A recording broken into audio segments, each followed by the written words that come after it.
Hello children, I hope you all are good. Okay, in previous classes we have discussed globe and map. आज तो बड़ा interesting topic हम पढ़ने जा रहे हैं, that is weather and climate. और in this chapter we are going to understand weather, climate, climatic zones and weather forecast. These days we are seeing different types of the weather and climate. So what actually is weather and what is climate? इन दोनों में ना बड़ा confusion है ma'am, weather क्या है, climate क्या है, और दोनों ही इन्फ्लुएंस करते हैं लोगों की लाइफ को in the different ways, such as our lifestyle change, our dresses change, eating habits change, crops change, industries, houses, etc. Lots of things are depend on the weather condition and climatic condition. So what actually is weather? है क्या ये weather भाई? So weather shows the condition of atmosphere at a particular time or a place. Like अगर अभी मैं बात कर रही हूँ तो इस पर्टिकुलर टाइम पे और इस पर्टिकुलर जगह पर कैसा मौसम है, क्या टेम्परेचर है, क्या बाहर सन चाचू आ रखे हैं, सनी डे है ब्राइट, या बिल्कुल फॉग है. सो पर्टिकुलर टाइम और पर्टिकुलर प्लेस पे कैसा एटमॉस्फेरिक कंडीशन होता है, कैसा टेम्परेचर होता है, उसे हम वेदर कहते हैं.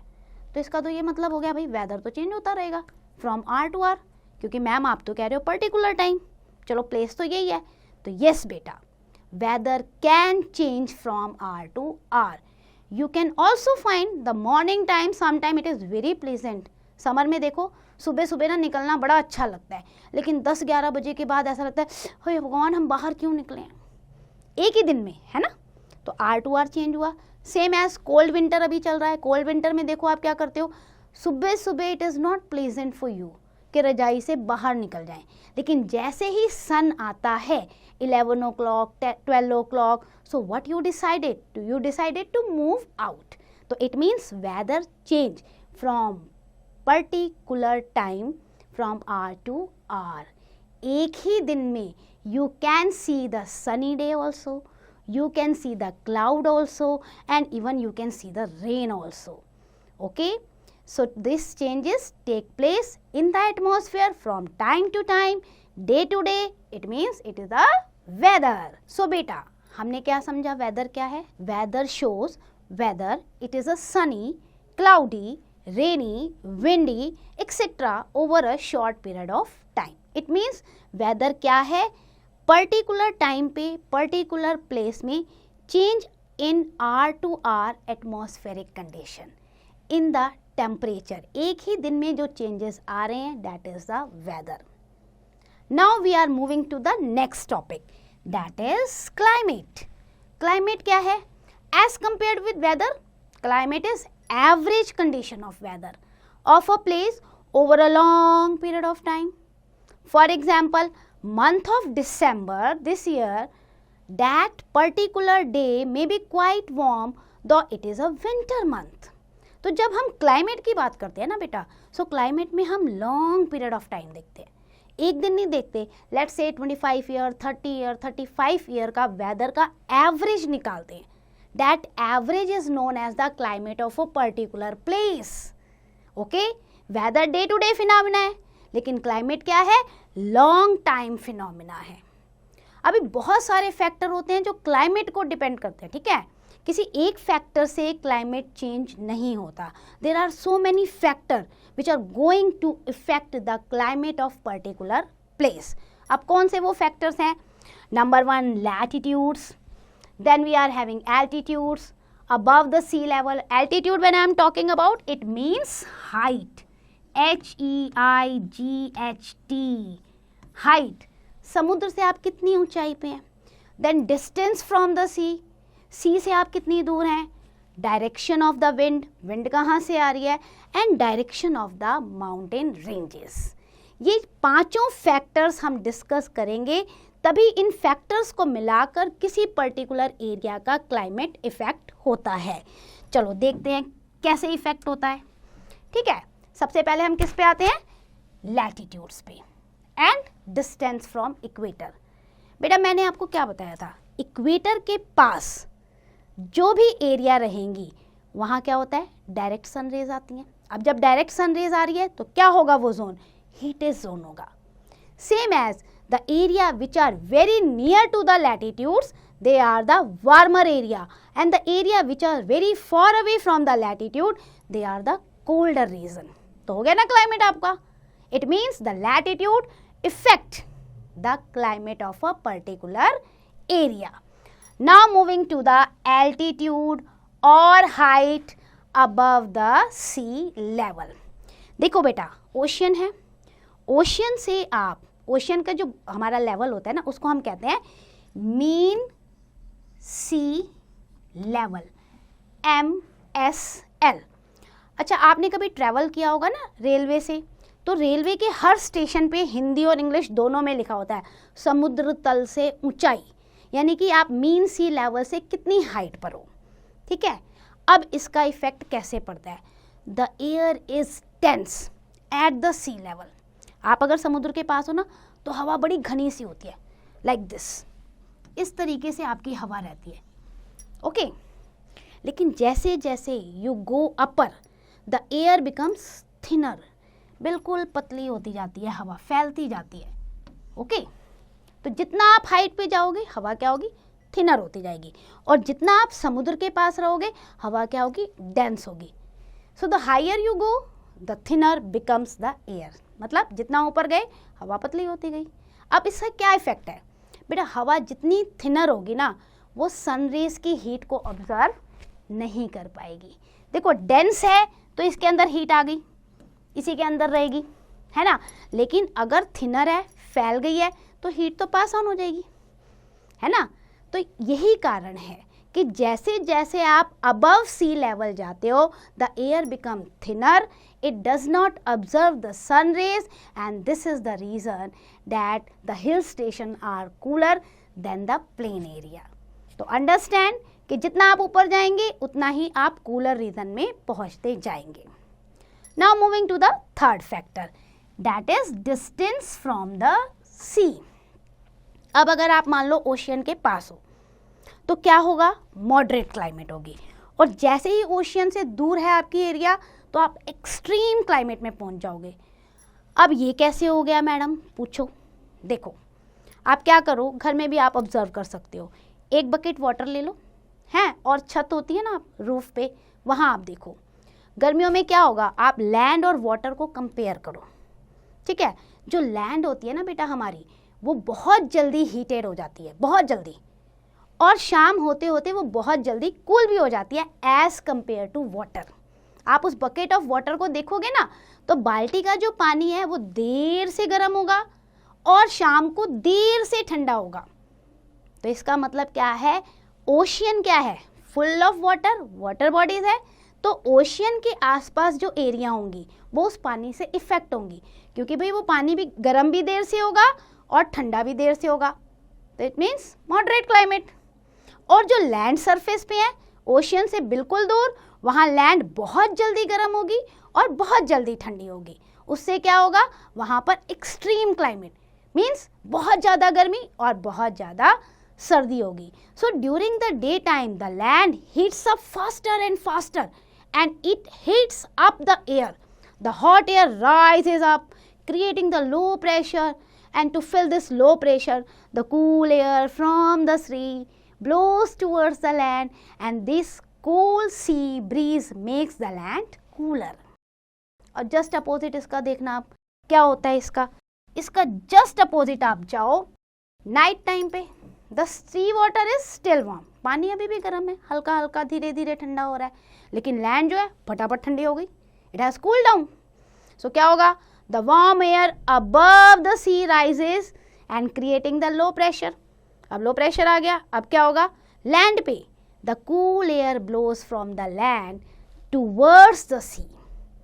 आई बात समझ में, मतलब आपको ये समझना है बेटा कि अगर आप ओशियन के पास हो तो आप पानी के पास हो, आपका एरिया पानी के पास है, तो वहाँ पानी जो है गर्म भी बहुत लेट होता है और ठंडा भी बहुत लेट होता है, इसलिए ना बहुत ज़्यादा गर्मी होगी ना बहुत ज़्यादा सर्दी होगी, तो मॉडरेट क्लाइमेट होगा। the sea and land breeze make the air near the sea neither very hot neither very cold. So this type of climate is called moderate climate. Opposite में देखो, the areas located far away from the sea like we are in Delhi. Delhi में आप चले जाओ extreme है, श्रीनगर चले जाओ extreme है, बिकॉज वहाँ पे पानी नहीं है, वाटर बॉडीज नहीं है, so they will face the extreme climate. Kolkata and Chennai, they are near to the sea, they are having moderate climate. Delhi, Srinagar, far away from the sea, they are having extreme climate. तो ये हो गया आपका third factor, that is distance from the sea. इससे भी आपका climate effect होता है. Now moving to the fourth factor, that is direction of the wind. अब इसको आपको ध्यान रखना है बेटा. You have read that the areas near the sea are influenced by the sea and land breezes, है ना. एक ज़मीन से हवा चलती है, एक पानी से हवा चलती है. सो होता क्या है, जो मॉनसून विंड्स होती है ना, they are rising from Arabian sea and bay of Bengal. मैं इंडिया की बात कर रही हूँ यहाँ पे. अगर आपको इंडिया का मैप याद है तो बेटा यहाँ पे क्या है, बे ऑफ बंगाल है ना. आपके ईस्ट में बे ऑफ बंगाल है और आपके वेस्ट में अरेबियन सी है, अरेबियन सी. ओके, ये दो वाटर बॉडीज हैं. और नीचे अगर बॉटम पे आते हो तो we are having the Indian ocean. Okay, but होता क्या है कि इंडिया में ये जो अरेबियन सी है वेस्ट में और द बे ऑफ बंगाल, इनमें ना मॉनसून विंड्स बनती हैं, the winds which carries the water, पानी बनता है उनमें, ठीक है. और यहाँ से जो हवाएं उठती हैं, they are having lots of water and they bring rain to the different parts of the India. So in the same way, ठीक है, मॉनसून विंड से क्या हुआ, पूरे भारत में पानी आ गया, बारिश हो गई, रेनफॉल हो गया. In the same way the hot wind, it is called loo, which makes the northern plain very hot in the month of May and June. गर्मियों में आती है ना, बिल्कुल सूखी हवाएं चलती हैं, गर्म हवाएं चलती हैं, जिसे हम कहते हैं लू. ये कहाँ से चलती हैं, प्लेन एरिया से. Similarly the icy wind blowing from the cold region make the area cold. मान लो पहाड़ों के ऊपर से, बर्फीली पहाड़ों के ऊपर से जो हवाएं आएंगी, उन हवाओं में क्या होगा, नमी होगी, वो ठंडी होती हैं, वो एरिया को कोल्डर बना देती हैं. सो दस the wind influence the climate of a place. तो इस तरीके से विंड का इफेक्ट बहुत पड़ता है कि विंड जो है प्लेन एरिया से आ रही है या ओशियन से आ रही है या आपकी कोल्डर रीजन माउंटेन से आ रही है, उस वजह से आपकी क्लाइमेट इफेक्ट करती है. नाउ फिफ्थ पॉइंट आपका आता है location of the mountain range. इसका भी इफेक्ट क्लाइमेट पे पड़ता है. कैसे? The location of mountain range also influences the climate of a place. The Himalayas, India में है ना पूरा हिमालयन रेंज हमारी नॉर्थ ईस्ट में. These Himalayan range do not allow the icy wind from the central Asia to cross from the north, so India is not as cold as Russia और China. क्या है ना, हमारा जो ये हिमालय है ना, बिल्कुल ऐसे खड़ा हुआ है, डट कर खड़ा हुआ है पूरा का पूरा. अब उससे क्या होता है, जो सेंट्रल एरिया एशिया जो है आपका, पीछे से जो हवा आ रही है ना, कौन सी हवा आ रही है पीछे से, बिल्कुल कोल्ड हवा आ रही है. तो ये हिमालय जो है उसे आगे आने ही नहीं देता. तो उससे क्या होता है, हमारा जो रीजन है ना इंडिया का इंटरनल रीजन, बहुत ज़्यादा कूल नहीं हो पाता लाइक रशिया एंड चाइना. तो इफेक्ट पड़ा ना माउंटेन रेंज की लोकेशन का. Also the monsoon winds are obstructed by the Himalayas bringing rain to India. और दूसरा देखो, हिमालय प्रहरी की तरह काम करता है बेटा.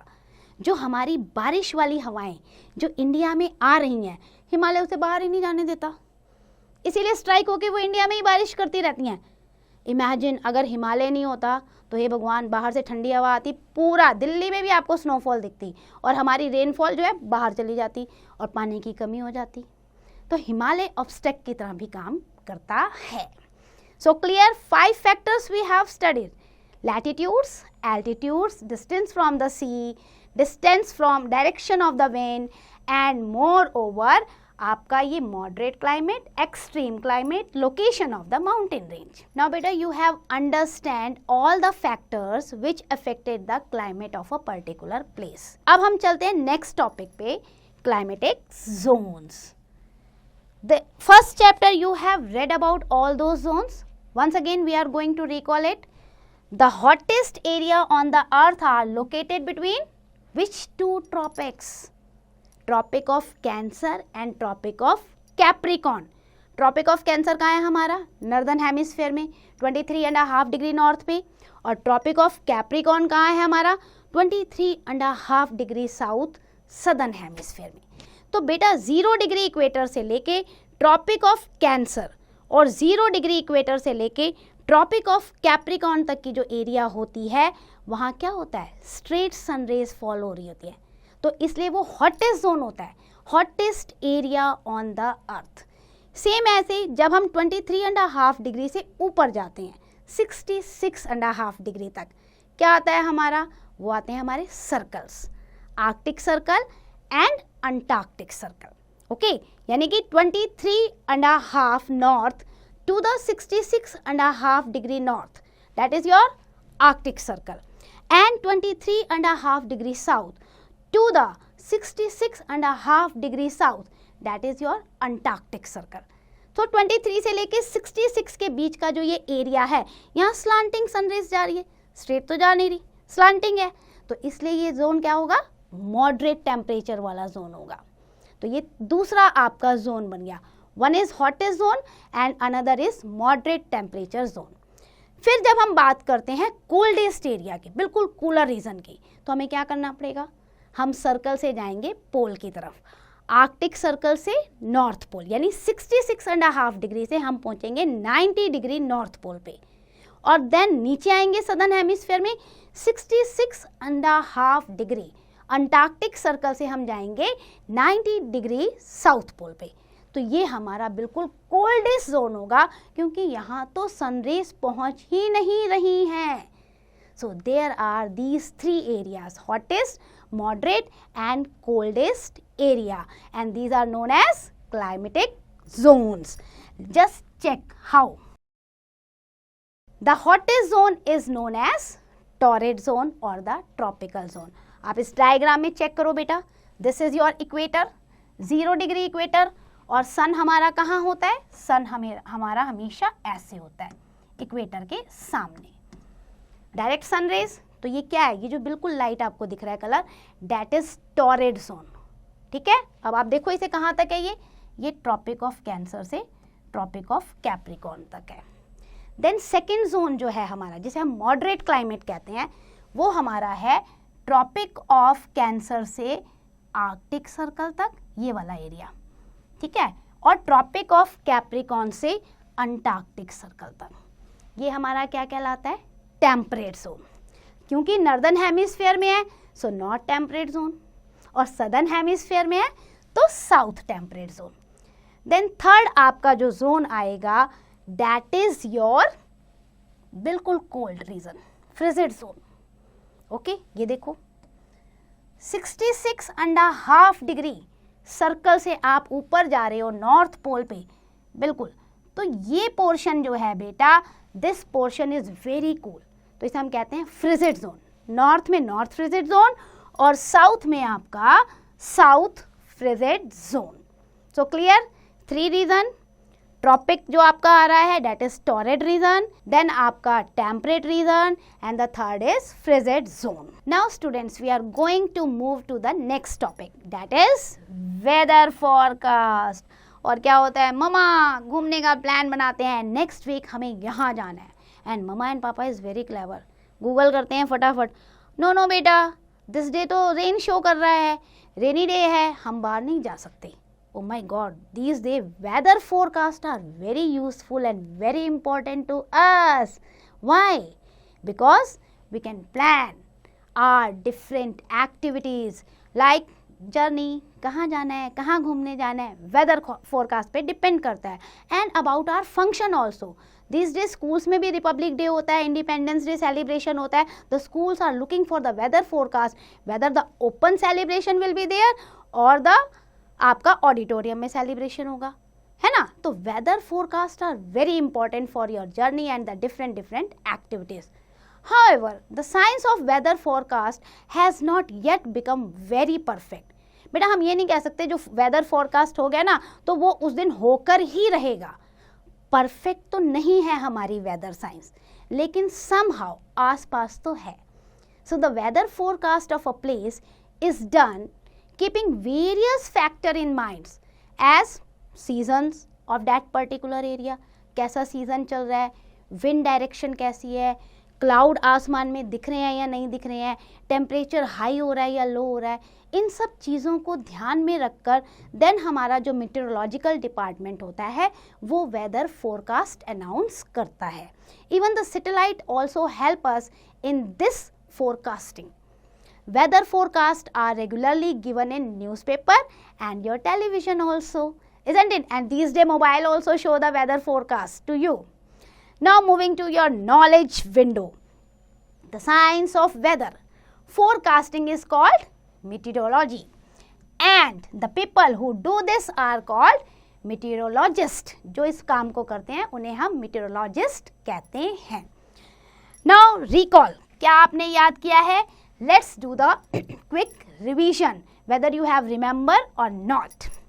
Weather and climate क्या influence करते हैं? The life of people in many ways. Then weather क्या है? It is a condition of atmosphere. और कहाँ का? At a particular time and at a particular place. Now climate क्या है? Average weather condition of a place for a long time period.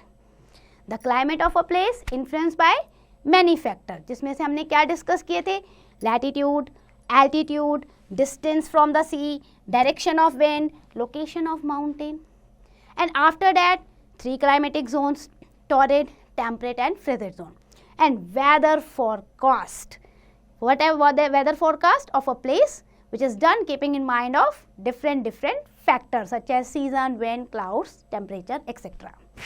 So students, I hope you have understand the topic of weather and climate, everything, whether it's a climatic zone, whether it's a factor influence the climate, whether what is weather or climate.